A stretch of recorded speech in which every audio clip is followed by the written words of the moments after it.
using dome lights, portal lights, plugging an image into the dome light, making it visible, making the portal lights visible, adding a distant light. That pretty much is a synopsis of the interior light. All right, so before I do the exterior is actually fairly simple. Let's do a nighttime version of one of our scenes. Somebody pick one. Interior. Interior night. All right. So the interior night, we're going to be using the same dome light, same portals, except the intensity is going to be a lot less for them. Most of the light that we see is going to come from the mesh lights. Those are the lights that we've assigned to the bulb geometry. All right, so I'm going to set this up as though I had not done the daytime version of the scene. All right, so let me save this as... So this is actually the day version.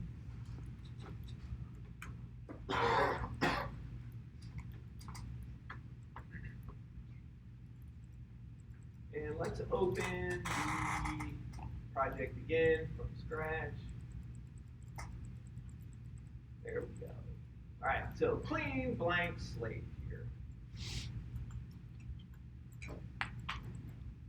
All right, so if you download the instructions, so environment, lighting, night, here's the interior here. There are the directions for it. What we're going to be doing is using the reference to get our dome lights rotations or rotated correctly. We're going to put in portals, and then we're going to adjust the intensity so it matches the reference. Remember, at nighttime, we're not going to get a whole lot of help from the environment, right? It's going to be mostly dark.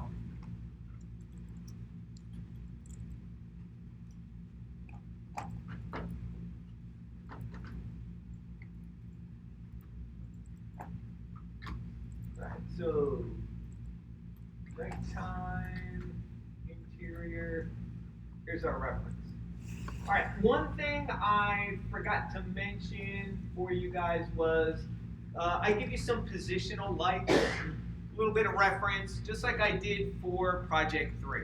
Kind of show you where the camera is, where the lights are in relationship to each other.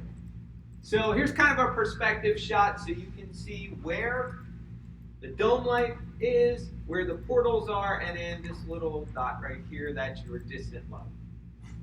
So again, here's kind of an overhead shot where you can see where everything is.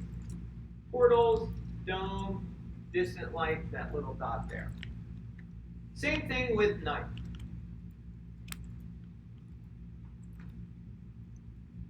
Right? Portals are going to be in the same position. The dome is going to be the same. We're going to rotate it to match the reference. The only difference is that we're not going to be using a distant light. There's no visible moonlight, there's no sun at night. So what we're going to be doing is using mesh lights inside the arm lamp for the bulb geometry. That's going to provide most of our light. We do have an additional fill light behind the camera just to add a little bit of extra light that we're not getting from our global illumination, from our indirect light sources. Just makes it a little too dark. All right, so here is the reference for the dome light. You can see we've knocked down the energy from the dome light quite a bit, meant to look like nighttime. Oh, that little sliver there, make sure you align the portals. I forgot to align my portal when I took this dump. I have to fix that. So make sure your portal is big enough to cover the entire spot. Make sense? You guys saw what happened. We had that black space when I didn't have the portal light cover up the whole window. So this happens at night. All right, we're not going to get a whole lot of indirect light in here. Now, we definitely do want to use portals, even though we don't see them that much, because we will have an incredible amount of noise from the dome once we add in our mesh lights. So the mesh lights we assign to each of the bulb shapes, the geometry for the lamp. The hoods are going to take care of covering and throwing the light exactly where we want it to. So the nighttime is not really that bad as far as lighting goes. And the only thing is there's a little bit too much shadow here in front. So just a little bit of help from an additional rectangle light, not a portal, because there are no more portals in the scene. Just a little bit of extra illumination. Just to kind of help get rid of that complete black there. And that's it. So most of the work up front is going to be setting up the dome and the portals. That should be fairly quick, especially since I just demoed it before. All right, so portal light, where do I find that? Anybody remember?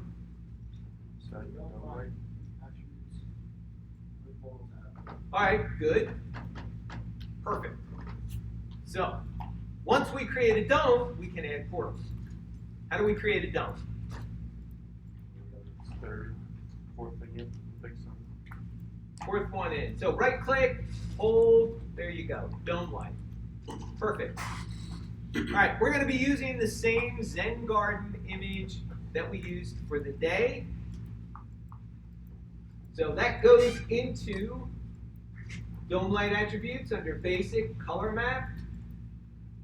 We're going to go into source images. We provide the Zen Garden HDR image for you. And before I get into that, it's a good chance for me to just do a quick overview of what HDR images are.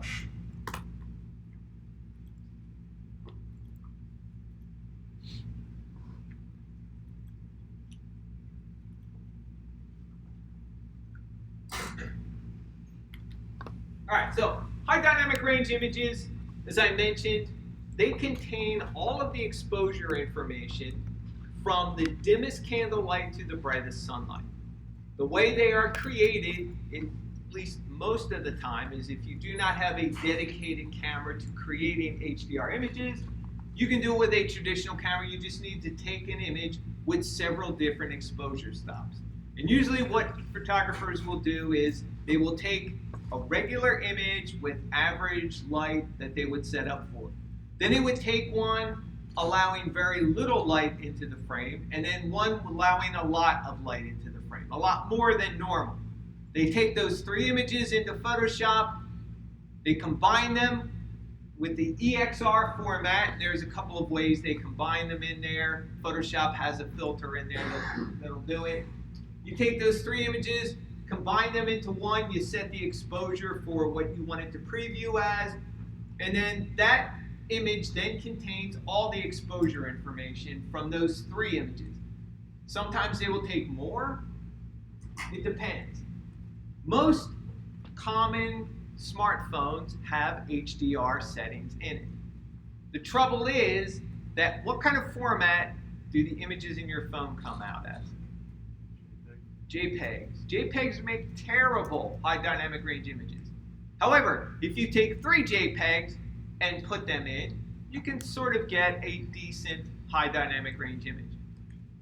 If you're taking them for money, a high dynamic range image, you're going to use what's called the RAW format, which basically does not compress it, contains a lot of exposure information.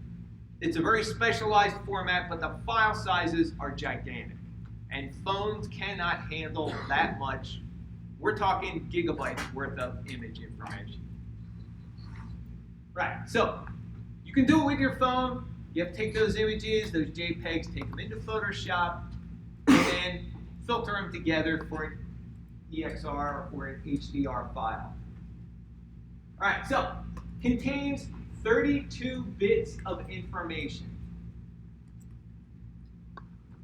Now normally, since every channel gets 8 bits of information, our normal RGB contains about 16.5 million colors or steps between absolute gray and absolute black. 32-bit contains about 4 billion levels of gray. So it can handle a lot of dynamic range. That's what they call it when you can handle that much bandwidth. They're developed right about the 1980s, universities, NASA, as a way to contain or as a way to capture a lot of information in a single file. Now, the trouble is most consumer-grade cameras were not able to even get above the 1 megabyte mark until about the 1990s. Anything before that was really small or really expensive. So we had a couple of upgrades to consumer sensors and cameras right about the mid-1990s, and that allowed the HDR format to be accessible by us, consumers. All right, to give you an idea, the HDR image format was developed in the 80s using the C language, which if anybody knows anything about scripting languages or languages in general, that's kind of like the mother of modern languages now. Everything's C++, C#, and some derivative of C. All right, two common formats, the HDR format, which we have for you as an image, and also the EXR format, which you guys are a little bit familiar with. We're doing the half EXR when we save out of the image tool. The EXR format was developed by Industrial Light and Magic, ILM, right around 2000. Now, we talked a little bit about ILM. They are the company that George Lucas spawned. They are the company that did Star Wars from the very beginning. They did Tron. They've done pretty much any major blockbuster movie you've seen. They've been the A company doing special effects, visual effects. But something happened in 2000 that caused them to write their own format as opposed to just using the HDR format. Now, in the world of film and entertainment, does anybody know what happened around 2000 besides the Y2K boom?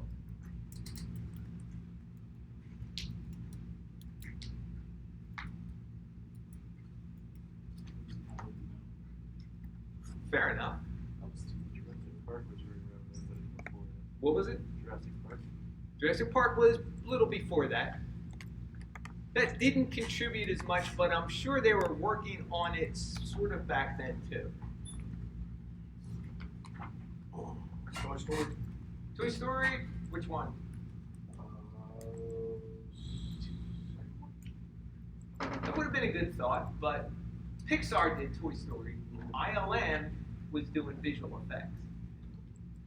So they had not yet been bought by Disney, since Disney buys everything.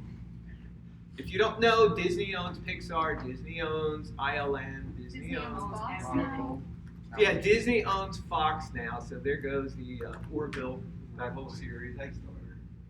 Sure, we're gonna get rid of it. They hate Seth MacFarlane.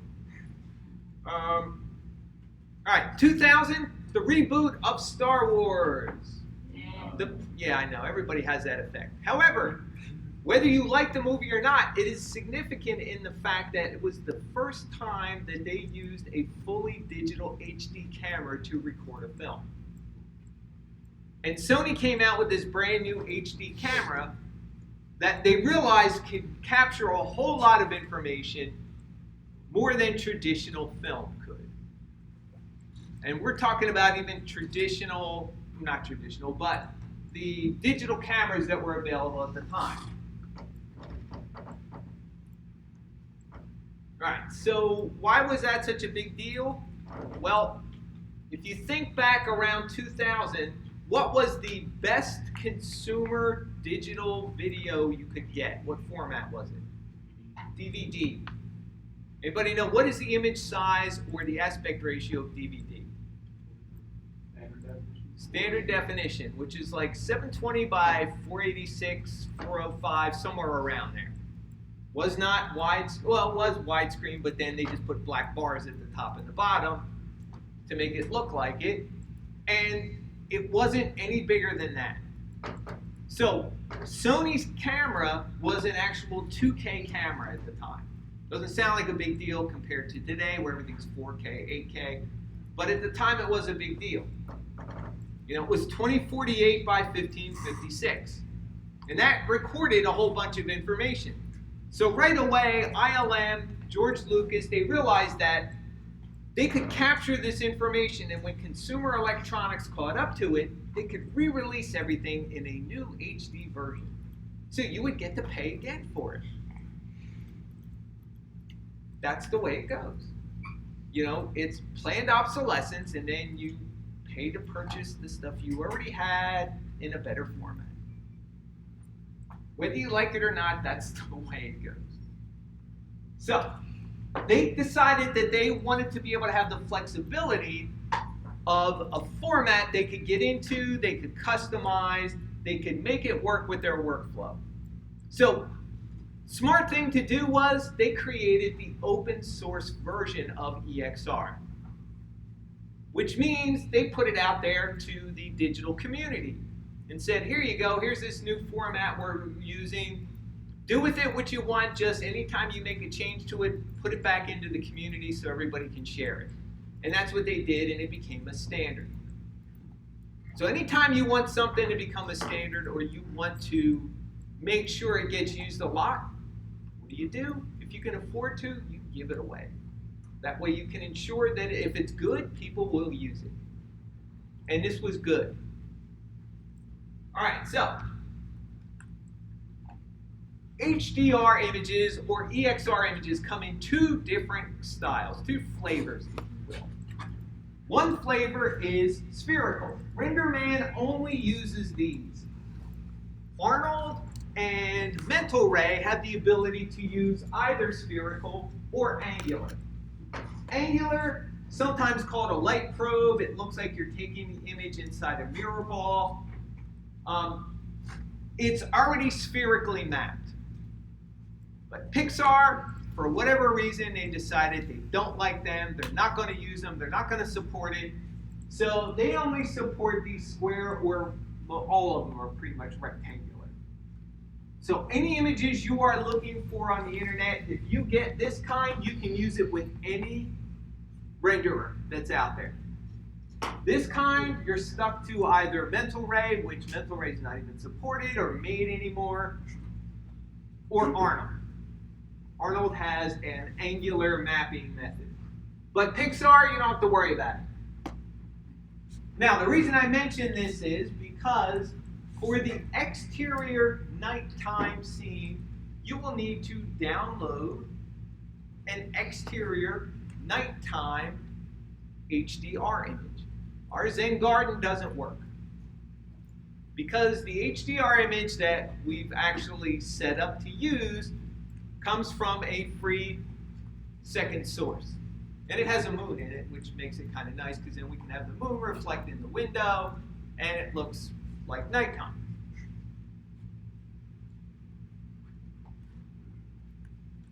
Right, so in addition to the color temperature chart, we've also got a couple of different resources. We've got LED bulb temperatures.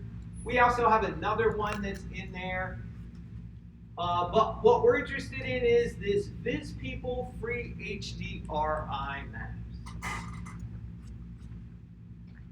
VizPeople, it is a website that has free stuff. Free stuff is good. Free stuff for non-commercial use. So if you click on the link for VizPeople under resources, that will take you to their free section. Feel free to download anything in here you want, but remember, you are paying $0 for it, so you get what you pay for sometimes. Not all free stuff is good. The HDR images happen to be pretty good. They're professionally taken, and the photographer agreed to let people use them for non-commercial usage for free. However, if you find an image that you like and you're going to get paid to use it, make sure you check the licensing agreement. You want to pay the artist. If that were your work, you'd want to get paid for it. Right, so free HDR image maps are right here with all these little spheres. In addition to that, I would recommend, and I've got it, I think, in there somewhere, download the free floor textures. There's about 6 textures, mostly wood floors. You may not need them right away, but decent free stuff is always worth getting. If you're going to be doing any kind of texturing or just doing, kind of speculative work, putting stuff together just quick to see what it looks like, it's real good to have some really nice images around that you can just throw on. So you don't need them right now for here. This is what you're going to want to download. Right, so free HDR maps, you have a choice of download from Mirror 1 or download from Mirror 2. Anybody know what's a mirrored site? Yeah. So alternative from the original? Yep, alternative from the original, usually in a different location, usually a duplicate of the original. Why?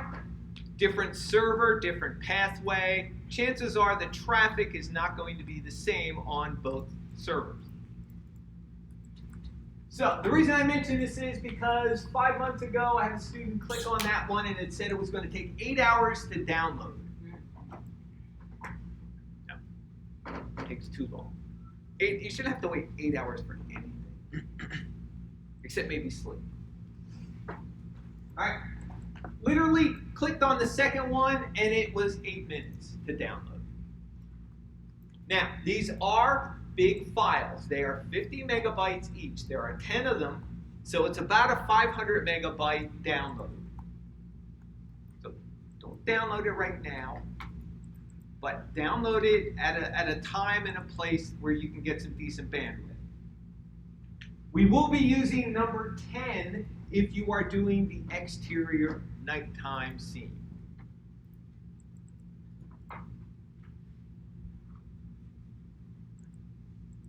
All right, so any questions about that? Now, one other thing that you need to know when you are downloading them is that they will download as not a zip file, but as an RAR, a RAR file, which is another compression format.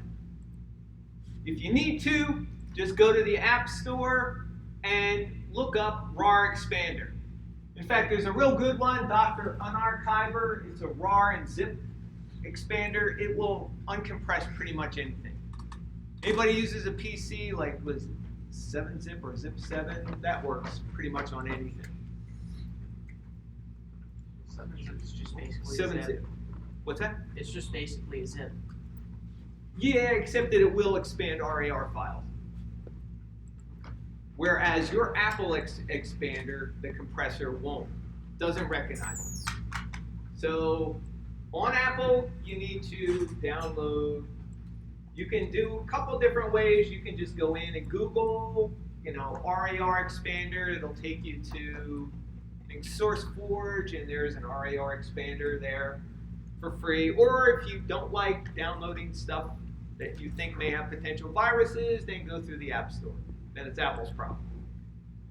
Either way, it's free. They're both free. I have both of them. I've just started using the Dr. Unarchiver, and it works real well. But you will need to get an RAR expander. So once you expand your files,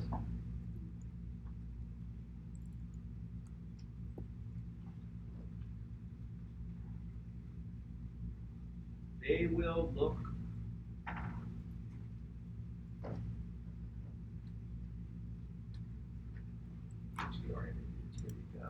it will look like this folder right here. You will get 2 folders. You'll get an HDR folder and a PNG. PNGs are there just for you to preview them. HDRs are what you plug into the dome light. You need the high dynamic range. There's a catalog, a PDF catalog. Basically, it shows you the same CG environment that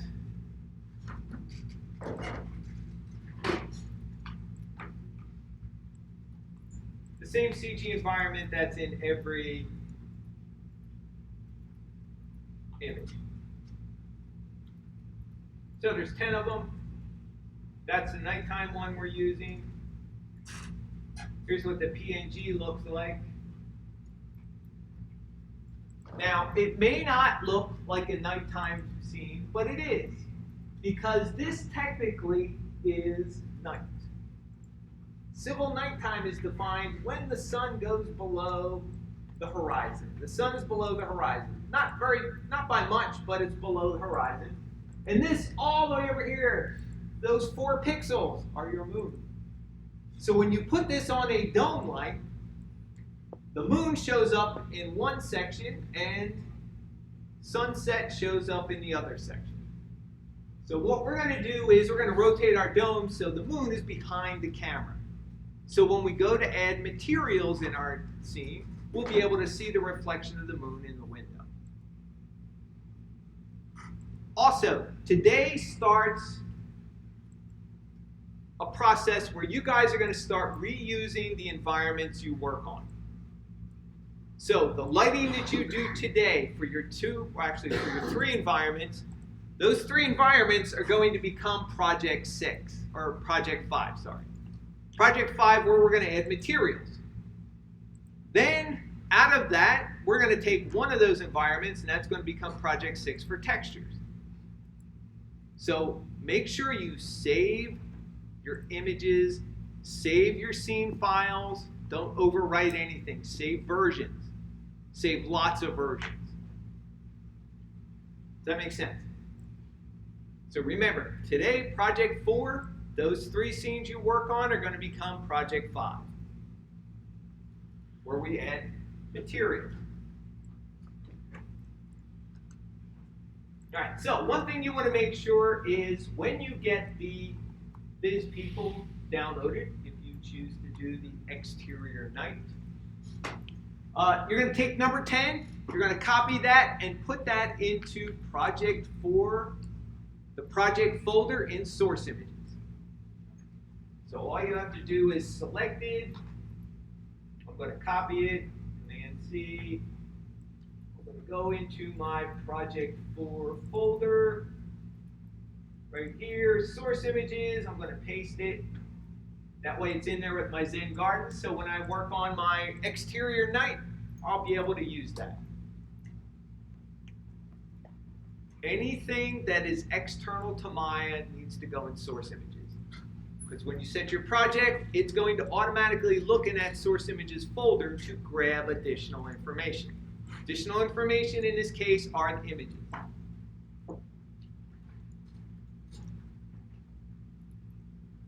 Alright, so I digressed a little, but just wanted to make sure that you understood what you need for the exterior night.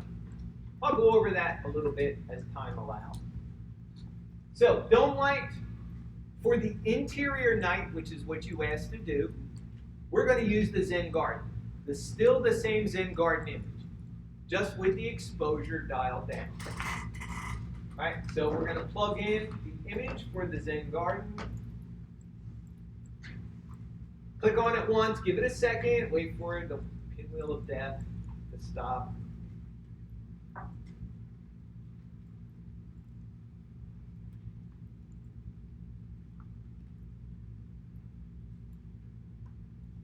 Alright, so what I'm going to do is I'm going to rotate this a little bit based on my reference.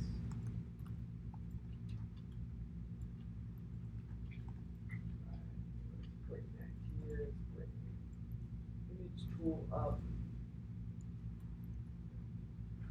And let me close this so I can get rid of all those old images. There we go. Nice fresh image. All right, so a couple things before you start. Don't forget, render settings.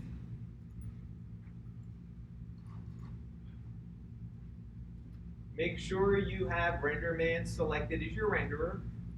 Under Advanced, what do we want to turn on? Yep, linearized colors. I'm also going to knock down my IPR samples more to 32 so it renders faster. Again, nighttime version of the scene, you're going to want to assign the same Pixar surface. To anything we give you guys, make sure the Pixar surface is assigned, and your color under value is set to 0.5, 50% gray. Load your reference in, especially when you're first starting out so you know what your target is.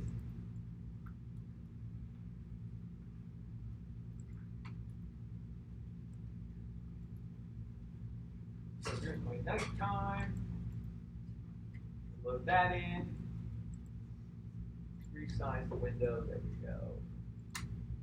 And now I can do a quick IPR so I can start rotating my dome light.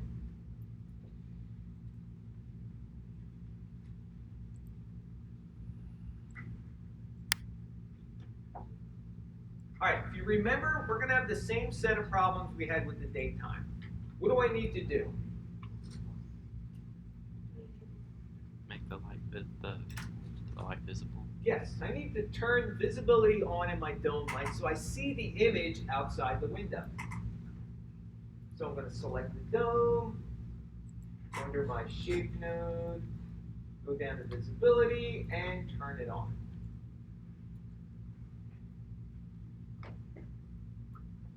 I'm going to rotate it before I put my portals in because I didn't do that with the daytime and a whole lot of lag time when you go to render.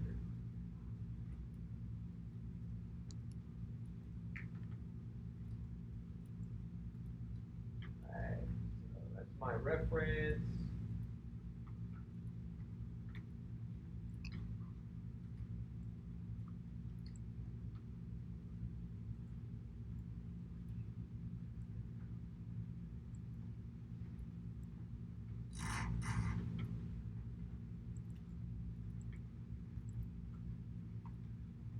A little more.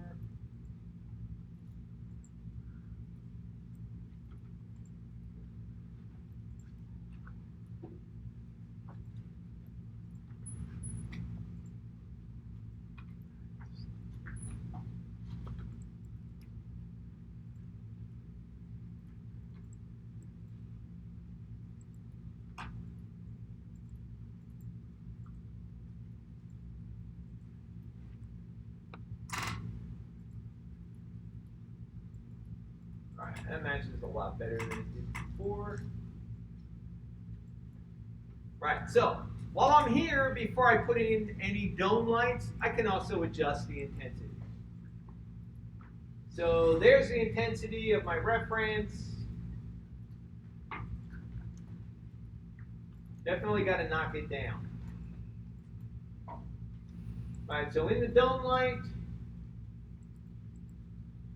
you can use the slider if you want. Basically what I do is I just start cutting stuff in half.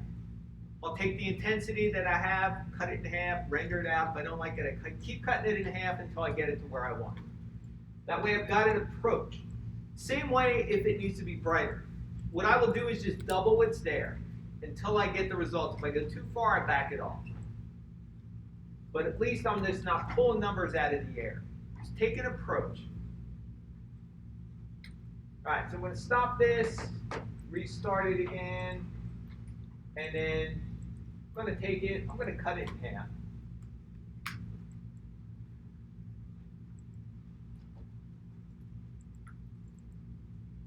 So definitely too much light in there.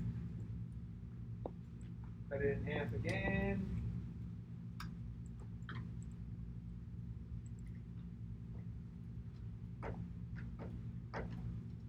It's a little darker. Cut it in half again. What is that? 125. That.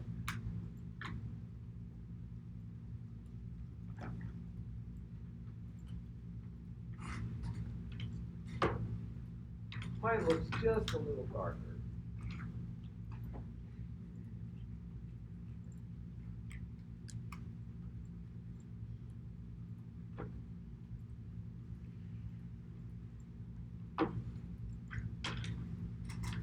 Mine just feels a little darker still.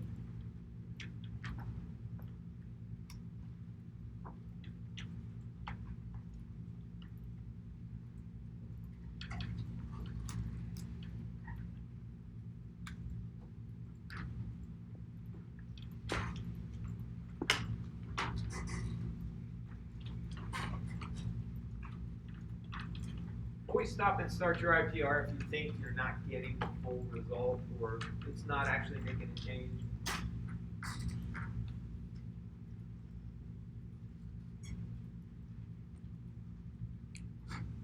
Alright, so it's a lot closer.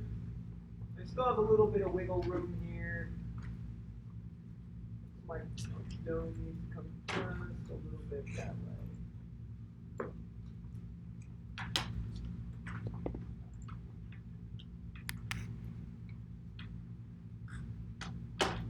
Too much.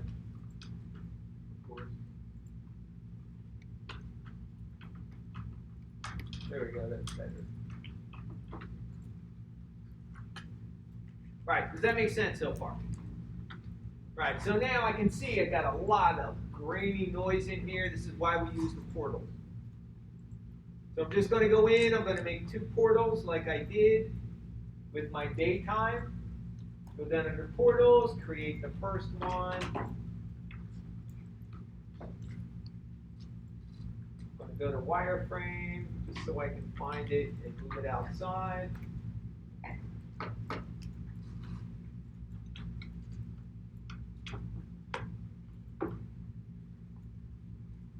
I have to rotate it 180 degrees because it's aiming in the wrong direction.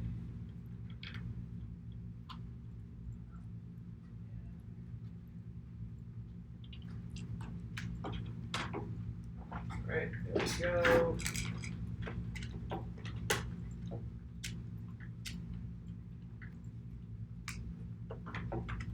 And scale it.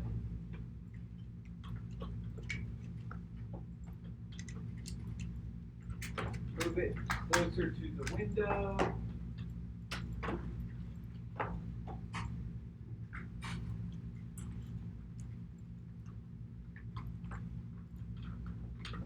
Scale it up again because it wasn't big enough.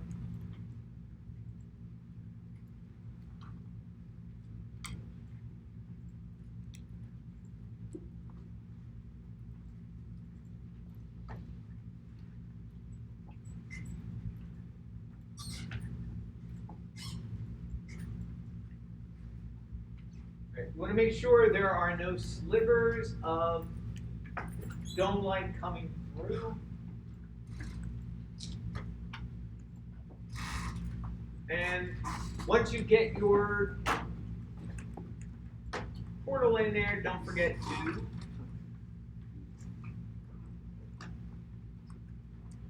turn visibility on in your portal, or else your image will be gone. Also, don't rely on IPR to catch up with you once you turn visibility on.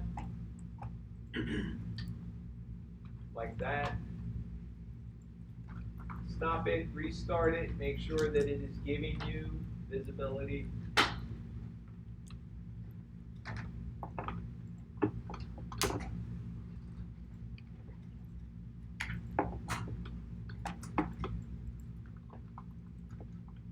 So I don't have my little space there, which is good.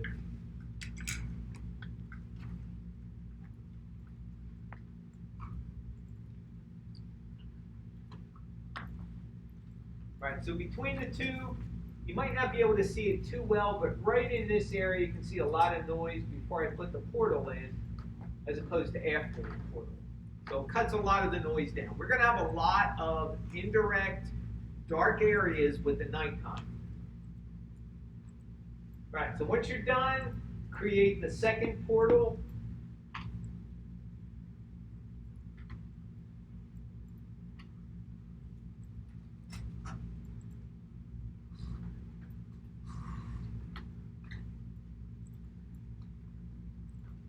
Second portal is going to show up, same place, center of the world.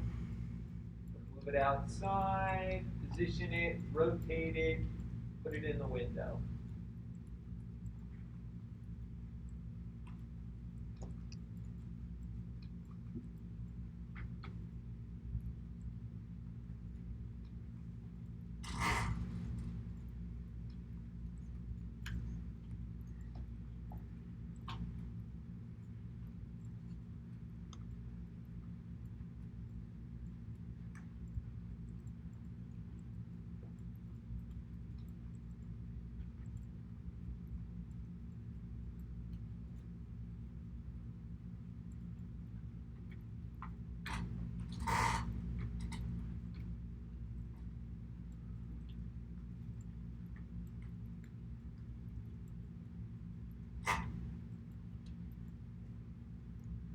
Okay, that looks pretty good.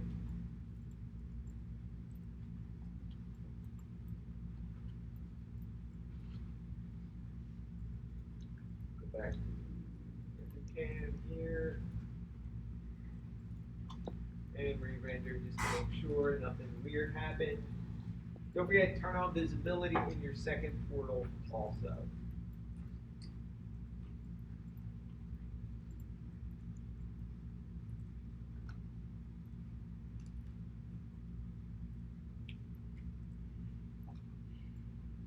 All right, so now I'm at the base point right now. This is where I'm going to stop and load in my next reference, which is the mesh light.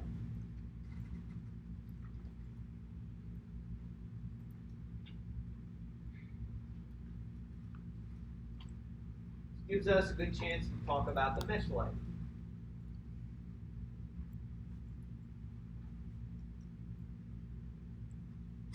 So any piece of geometry in RenderMan can become a mesh light.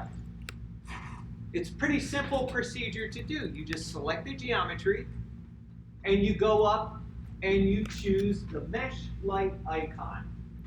It looks like a little light, but it's got geometry. It's got a spherical shape to it. That is just a placeholder. It doesn't mean you can only use spheres. It doesn't mean you can only use, cylinders. You can use any shape at all. Select the geometry, click on the mesh light. When you do, it will also assign what's called a special shader or material to that geometry called a Pixar Black. That Pixar Black allows the geometry to be emissive, to be a light. And the light controls are all inside the mesh light itself.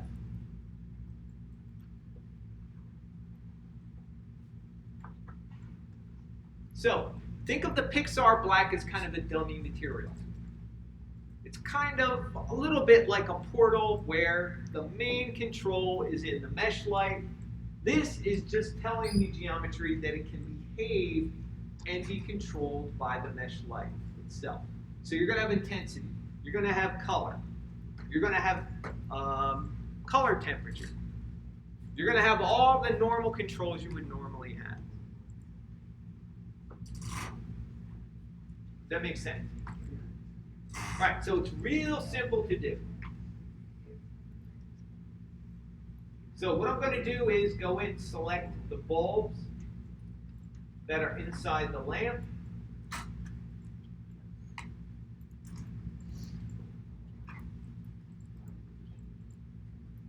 All right, so right now if I render this out from this camera angle, my geometry is just got the regular Pixar surface assigned to it.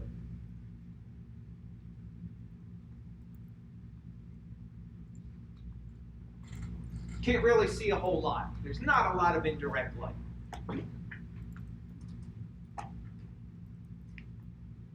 So what I'm going to do is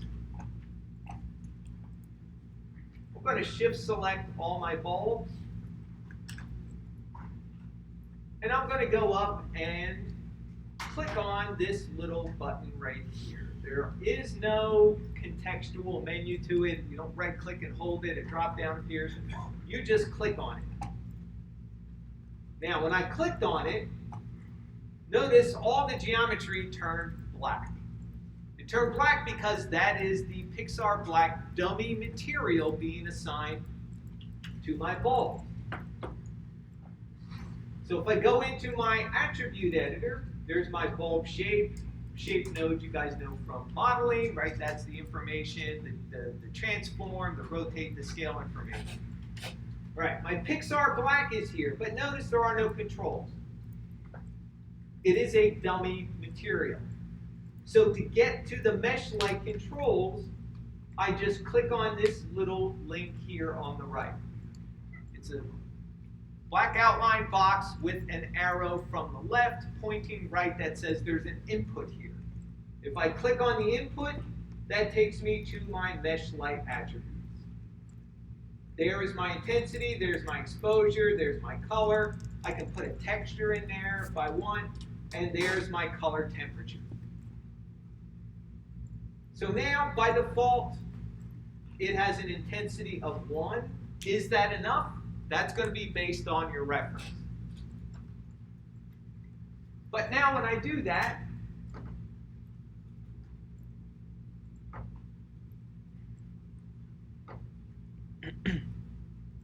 they now appear visible to the camera, and they are starting to emit a little bit of light.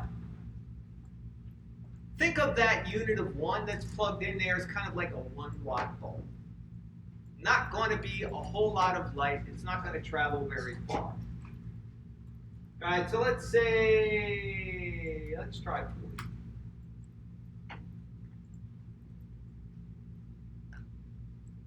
Now, at some point, this is going to blow out because, it's going to get brighter. The hood is going to reflect the light down. So at this point, I'm going to stop and go back to my render cam. And I'm going to start working with the intensity. I don't have to worry about light direction. That's the beauty of a mesh light. It's already positioned in the right location.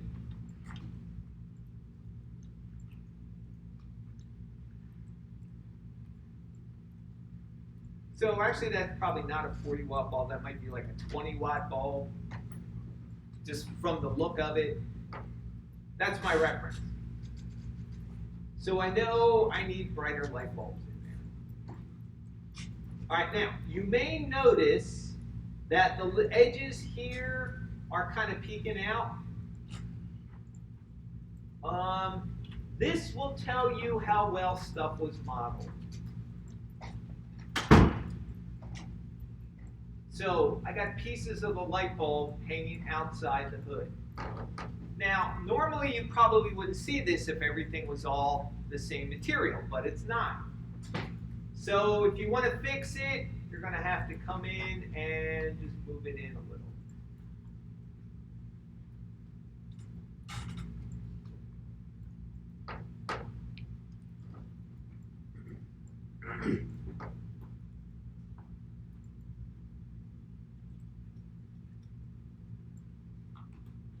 You can do the same thing for any of the others that are showing or kind of bleeding light.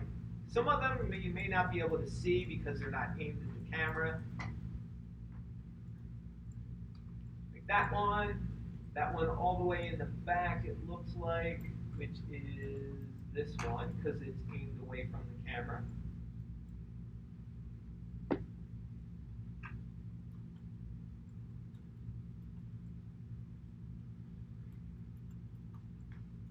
And let's see what else we have. That might be enough.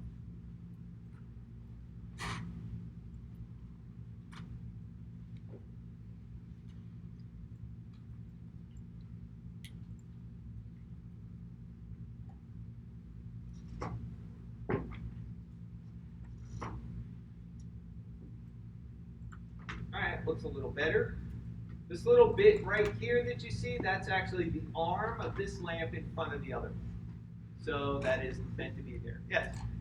I'm having this problem where it's like, I'm changing my panels thing to the render cam, but it keeps taking like the IPR from like the perspective. Are you trying to render from current frame or IPR? I guess IPR. Okay, so you are right-clicking on IPR. Make sure you stop IPR Yeah, I before you re-render. already did all that. And then from camera, just go to render cam. Yeah. If that still doesn't work, you may want to save your scene, quit out of Maya, restart it again. See if that helps. Yeah, that happens to me once in a while too. It's usually the image tool or something completely not giving up any memory. All right, so now I want to start matching my intensity. Here's my mesh light. Like I said, if I don't know where I'm going, I start doubling.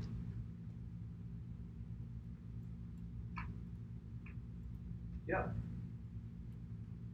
I'll double again.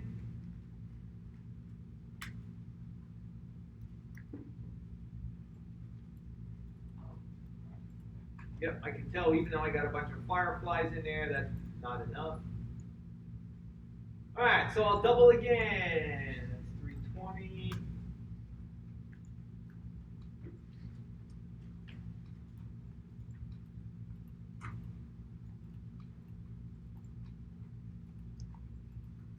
So this one I may let finish a little bit more and see where I am with my intensity.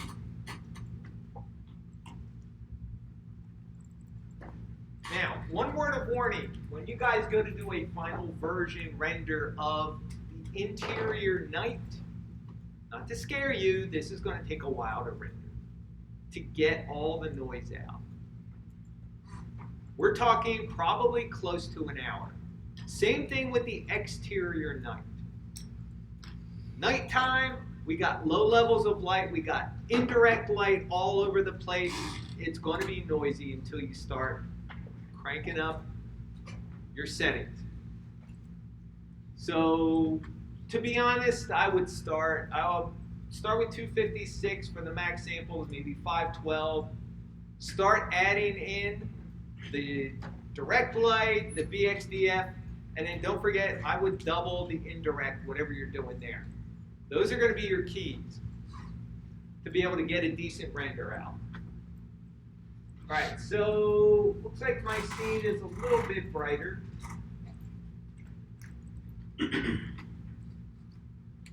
Don't be afraid of triple-digit numbers, 4-digit numbers for rendering. Just whatever it takes to get the look.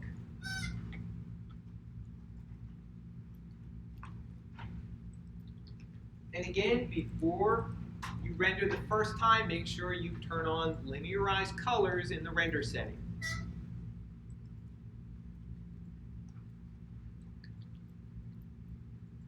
All right, that's a little closer to what I want. All right, does that make sense? You understand what I did? Question? Now the only thing left would be to add the extra little bit of fill light behind the camera. It's a rectangle light. It's up to you. Get the position, use those positional guides I give you. Yeah. How what? How did you turn the object into a mesh light? Okay, how do I turn that object into a mesh light? So let me stop this. And let me reassign the Pixar surface to all of these guys.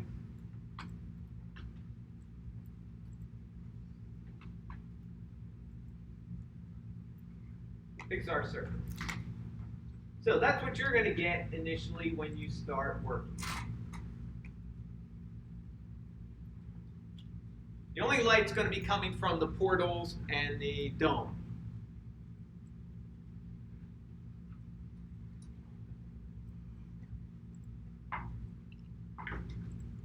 Alright, nothing.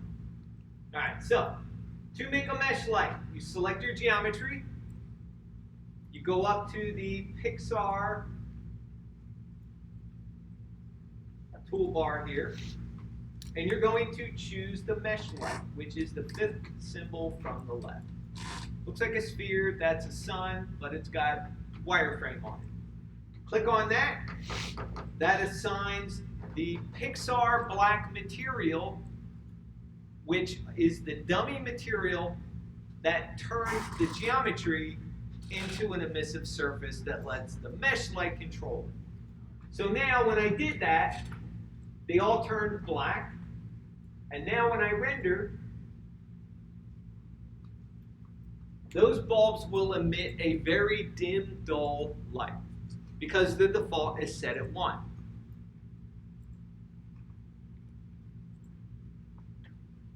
There we go. It also makes them visible to the camera by default. So, in order for me to adjust the intensity of the mesh lights, you can select any piece of geometry that has the mesh light assigned to it. Go into the attribute editor, click on the Pixar black, and then click on the link that the Pixar black is actually linked into the mesh light. and there are your controls. So then just start doubling away with your intensity.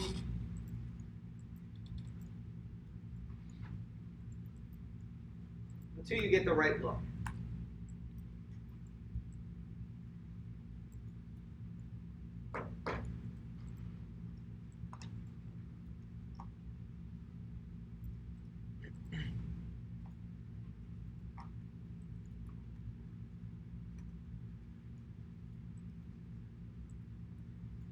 I recommend you start doubling the intensity to get the intensity you want. It's going to take a little bit of practice to figure out what you need.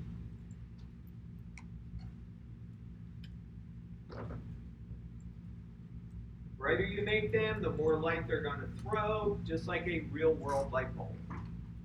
The greater the wattage of the light bulb, the more intensity, the bigger the path of the light.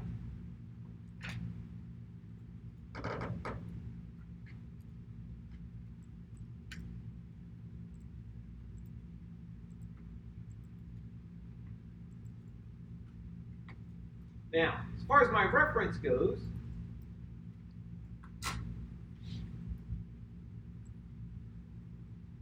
we're going to want to enable color.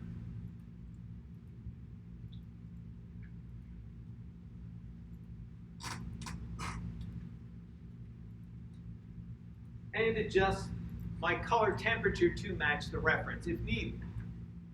That's going to be your decision. Or should you guys have to do it with the daytime, right? Same thing for the night. Does that make sense?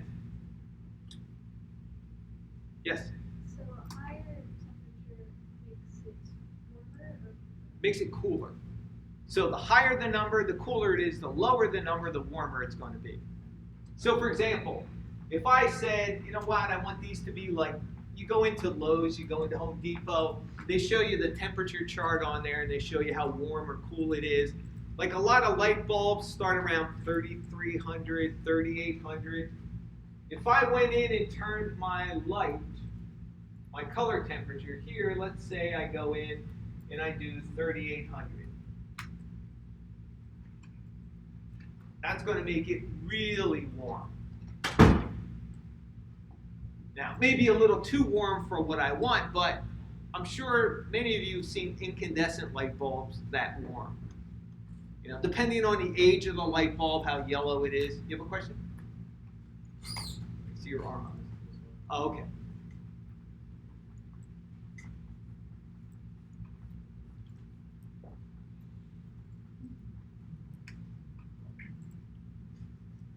So if I go all the way down to 400, then I'm at red.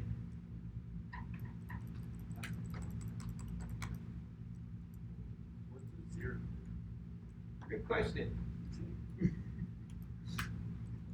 Right up with the Red. Just like it does, if you open up the Maya color picker, it shows you the 0 position is all the way on the left, that's red. It corresponds kind of to that. Yeah, a lot of it.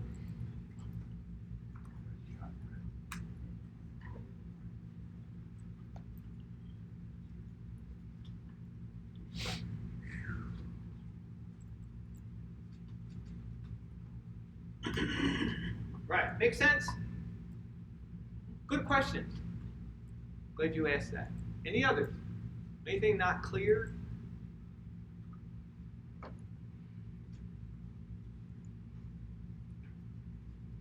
Yes? So with the exterior scene, if the moon's gonna be in the background, is that gonna be a brighter light just because it's a later color, or is it gonna have to be changed to become a brighter light? Now, we're actually not using the moon for all that much energy.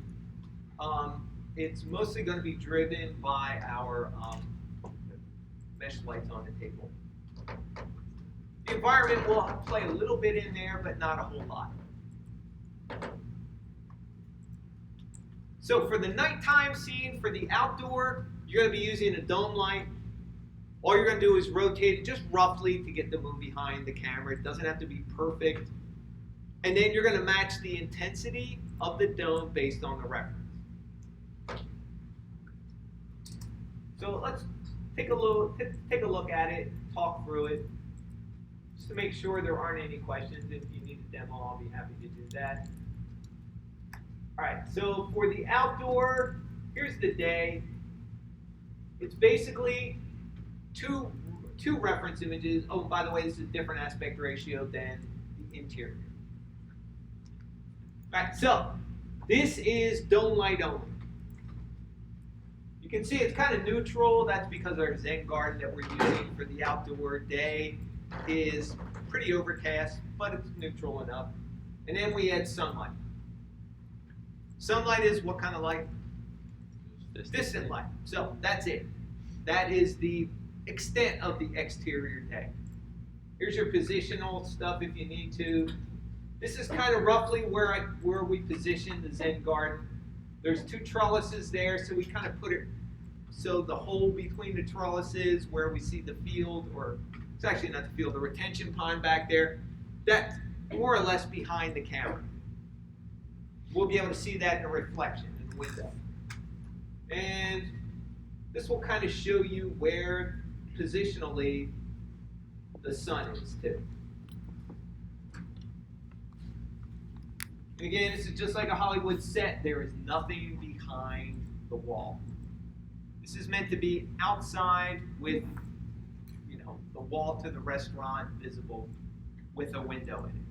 That window is not going to be transparent because there is no geometry back there. It's going to be one of those full sail reflective windows. But we'll get into that when we get into materials on Wednesday. We're going to start materials. All right, so this is the daytime. The nighttime version, just as simple. This is your Viz People nighttime scene. This is number 10. With the moon position behind us. You can see we don't get a lot of information from it.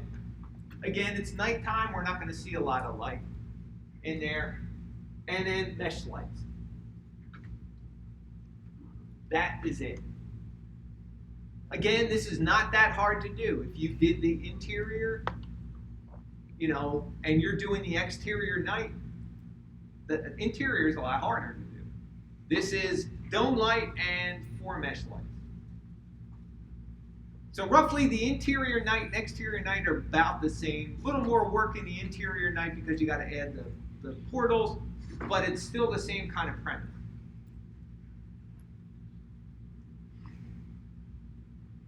And positionally, there's where everything is. That'll give you kind of an idea of where the moon is. This is the camera. We're looking at the camera.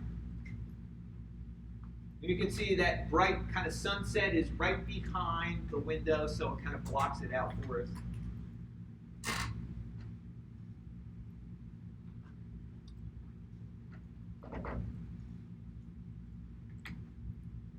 All right, any questions on that? Anybody need to see any demo of the exterior? Does that make sense? Make sense? Yes.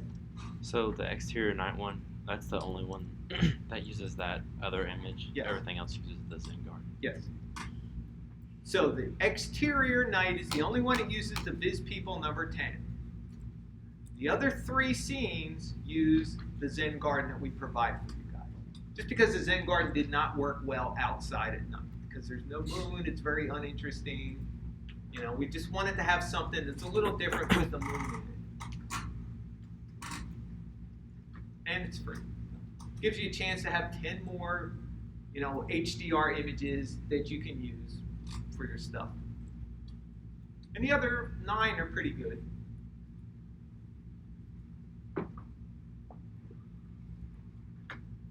All right, questions? Anything not clear? Anybody need anything? All right, so one last thing I do want to go over with you is using batch rendering.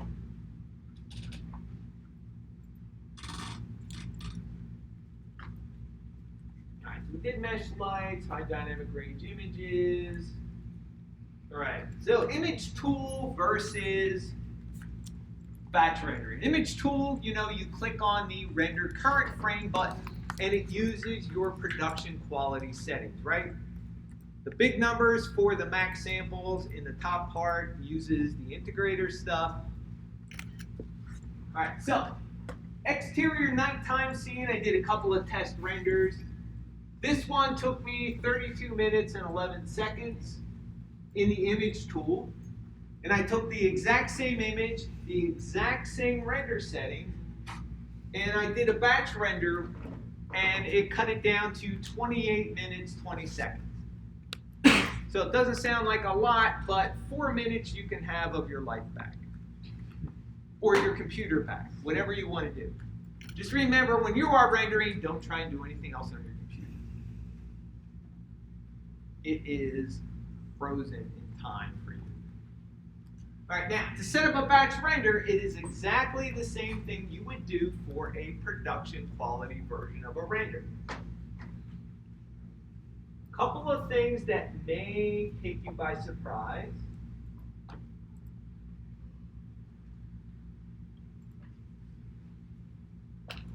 All right, so let me go into my render settings. I hate when it disappears.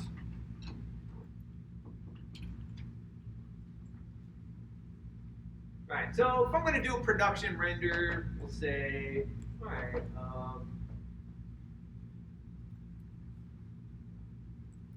going to do 512. Don't forget to use the power of 2. Power of 2, the square root of 512 is a weird number, so I'm just going to use 32. Pixel variance, dark fall off. One thing you want to do is make sure that you have done crop renders. Make sure you've done some production quality tests before you kick off any final render. Alright, so I'll say, alright, what happens if I do this? I'm just throwing some numbers in there.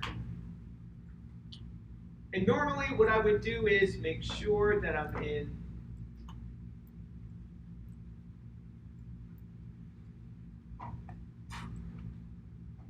my render cam. Then I would normally hit the render current frame button. And then wait.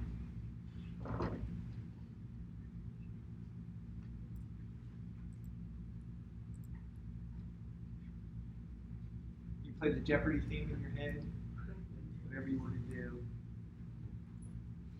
All right, so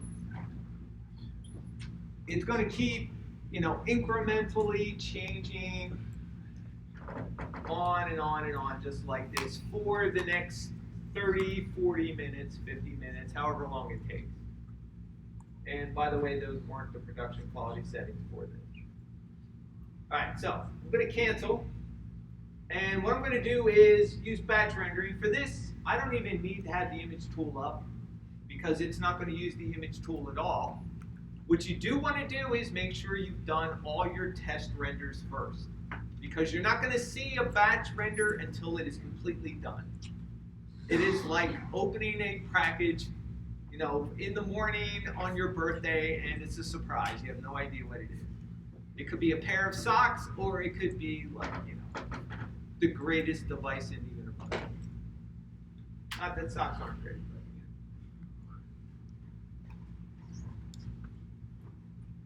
All right, so I'm going to close that. To set up a production quality render, go into the render settings, make sure they're all set. When you're doing a batch render, it's a good idea to go into the Common tab, because we're going to tell it which camera to render from, and also what the settings are. Right, so what it will do is it will take your name that you've got for your scene file. Now, it is going to save your scene, so you're going to want to go and do a save as. Make sure you've got your scene saved. Right, so this is interior night. This is going to be 1803, just so I have a name.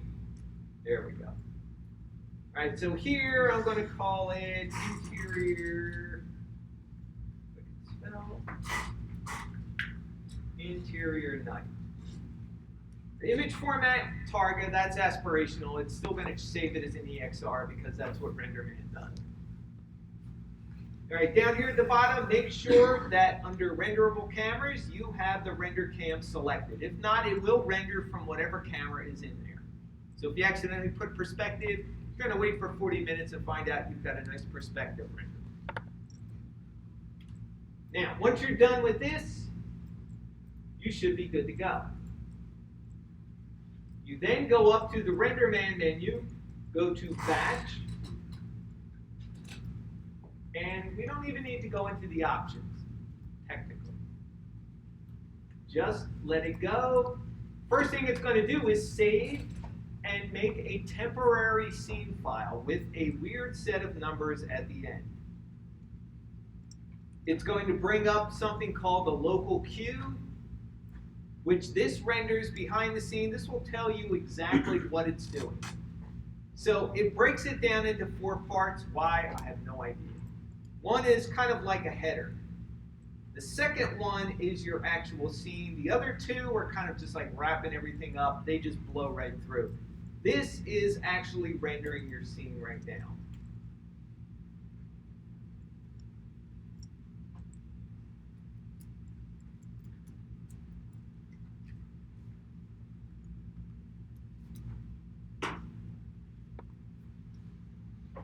So nice thing is it will give you an elapsed time. Don't go by how long it takes to get the first percent and think it's going to, the other 99 are going to be that long. As it gets closer to the end, the render does speed up because there's less for the pixels to converge. All right, think of it as mapping out the entire thing incrementally just like it does in the image tool, except that there's no interface to display, so it goes a little faster. All right, so it's roughly about a minute for the first percentage.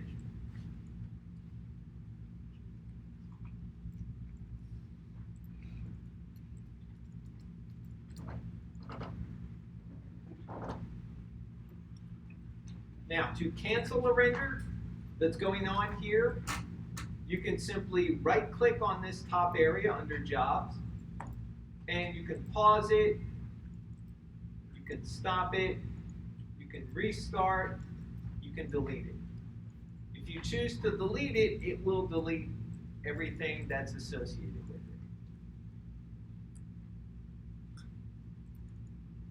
All right, so if I delete job, it disappears from my queue. However, if I go into my project folder, go to RenderMan,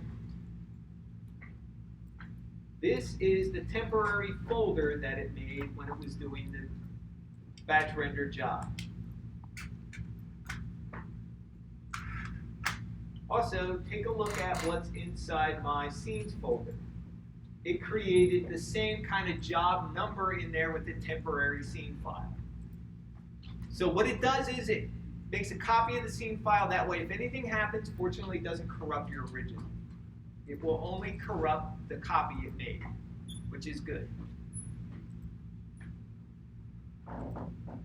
Now, when you're all done and you've finished your batch render, go into RenderMan. It would be inside the images folder. There would be an EXR file for you, all ready and nice and pretty, ready to go. Makes sense. You don't have to use batch rendering if you want to experiment with it, because you know the nighttime scenes can take a little longer than you're used to. It's good practice for it.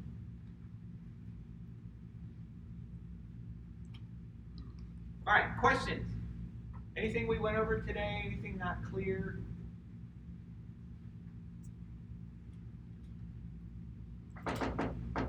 Right, the only thing I didn't go over was once you've done your daytime, once you've done your nighttime, your composition, like I said, find reference. Could be interior, could be exterior, could be any time of day you want.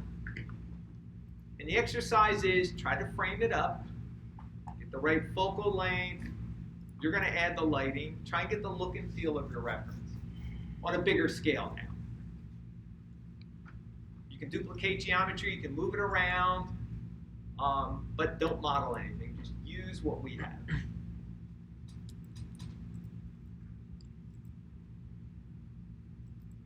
Something students try once in a while is they will try like sunset, where it's not quite dark, not quite light, but you get really nice colors. That's always fun to do.